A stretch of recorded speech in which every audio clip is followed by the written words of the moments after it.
जोहार। आज के झारखंड मुख्य समाचार में आपका स्वागत है। आज की पहली बड़ी खबर के साथ राज्य में इन दिनों जमकर बारिश हो रही है। राज्य के मानसून एक बार फिर सक्रिय हो गई है। इसके कारण राज्य के कई जिलों में पिछले 24 घंटे से लगातार बारिश हो रही है। कल शनिवार को राजधानी रांची समेत आसपास के इलाके में दिन भर बारिश होती रही। मौसम विज्ञान केंद्र के अनुसार से झारखंड में अगले 5 से 6 दिनों तक जमकर बारिश होगी। मौसम विभाग की ओर से येलो अलर्ट भी जारी कर दिया गया है। इधर रोजगार खबरों पर कहें तो राज्य के केंद्रीय मनोचिकित्सा संस्थान रांची के द्वारा कुल 51 पदों पर नियुक्ति के लिए नियुक्ति विज्ञापन प्रकाशित किया गया है। इसके लिए 21 सितंबर तक ऑनलाइन आवेदन मांगे गए हैं। आवेदन CIT के आधिकारिक वेबसाइट के जरिए ऑनलाइन की जानी है। चयन लिखित परीक्षा और स्किल टेस्ट के आधार पर किया जाएगा। साथ ही बताते चले कि इन 51 पदों में से 45 पद नर्सिंग ऑफिसर के हैं। इसमें क्लिनिकल साइकोलॉजिस्ट से लेकर टेलर की बहाली की जानी है। इधर कोरोना अपडेट्स पर कहें तो देश में पिछले 24 घंटे के दरमियान 46,760 नए कोरोना संक्रमितों की पहचान हुई है। देश में फिलहाल कुल सक्रिय संक्रमितों की संख्या 3,27,00,000 हो गई है। वहीं पिछले 24 घंटे के दरमियान 509 मरीजों की मौत भी दर्ज हुआ। देश में अब तक कुल मृतकों की आंकड़ा 4,37,000 को पार कर चुकी है। वहीं झारखंड की कहें तो राजधानी रांची में सबसे ज़्यादा सक्रिय संक्रमितों की संख्या 71 है। इसमें से बाहर से घूमकर आने वाले पीड़ितों की संख्या सबसे ज़्यादा है। इधर राज्य में हेमंत सरकार के द्वारा निवेशकों को राज्य में लाने का प्रयास सफल रहा। डालमिया सीमेंट अब राज्य में 500 करोड़ रुपए तक का निवेश करेगी। झारखंड सरकार और डालमिया सीमेंट के बीच शनिवार को समझौता ज्ञापन पर हस्ताक्षर भी हुआ। मुख्यमंत्री हेमंत सोरेन ने कहा कि मैंने निवेशकों से सीधी बातचीत की है। कंपनियों को झारखंड में आने और निवेश करने का आग्रह किया गया है।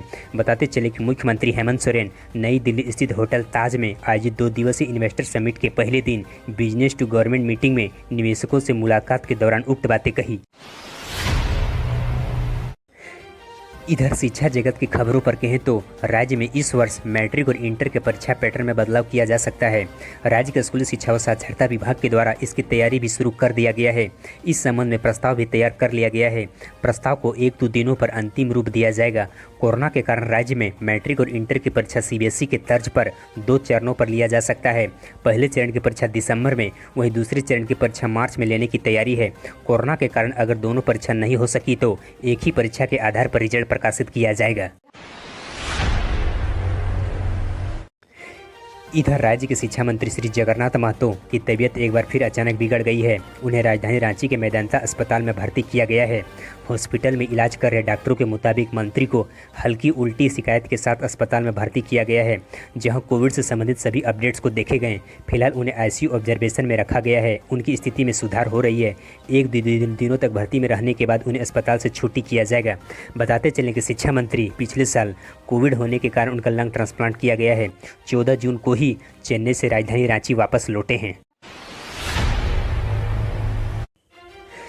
इधर झारखंड हाईकोर्ट ने धनबाद एडिशनल जज उत्तम आनंद हत्याकांड मामले में सुनवाई हुआ। इस दौरान CBI की ओर से जांच की प्रगति रिपोर्ट अदालत को सौंपी गई।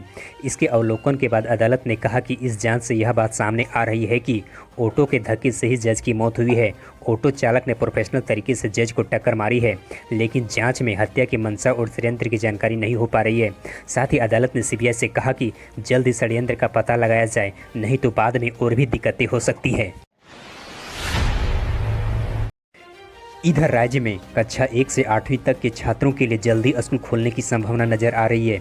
राज्य में कोरोना संक्रमण के मामले में गिरावट आने के चलते झारखंड सरकार अब कक्षा 8वीं तक की कक्षाएं ऑफलाइन आयोजित करने पर विचार कर रही है।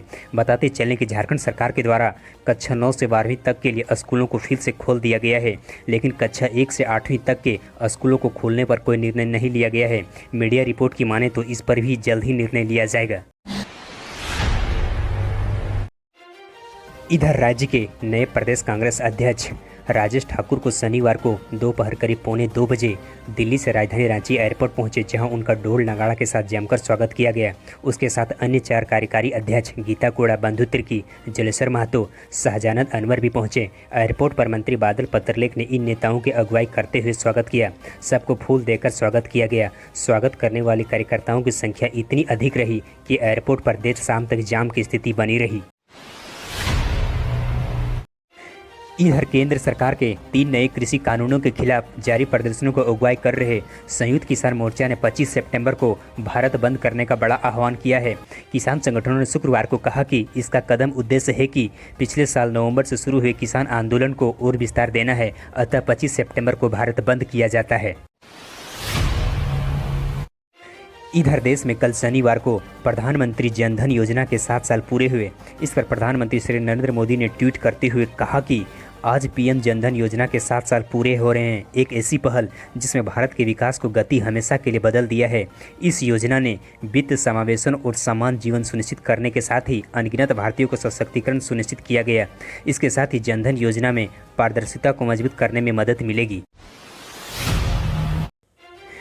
इधर राज्य के पूर्व मंत्री सह वर्तमान निर्दलीय विधायक सरयू राय ने मुख्यमंत्री हेमंत सोरेन पर तंज कसते हुए कहा कि जहां पूर्व मुख्यमंत्री रघुवर दास हाथी उड़ा रहे थे, वहीं वर्तमान मुख्यमंत्री हेमंत सोरेन सत्ता के मद में मगरमस्त हाथी पर सवार हैं। सरयू राय ने कहा कि पूर्व मुख्यमंत्री बाबूलाल मरांडी को नेता प्रतिपक्ष का मान्यता दिया जाना चाहिए। इसके बाद राज्य की राजनीति और खासकर भाजपा के गलियारे में एक नया चर्चा बना हुआ है कि क्या सरयू राय फिर से भाजपा पर शामिल होगी। हालांकि इस पर सरयू राय ने इस सवाल को एक सिरे से खारिज किया है।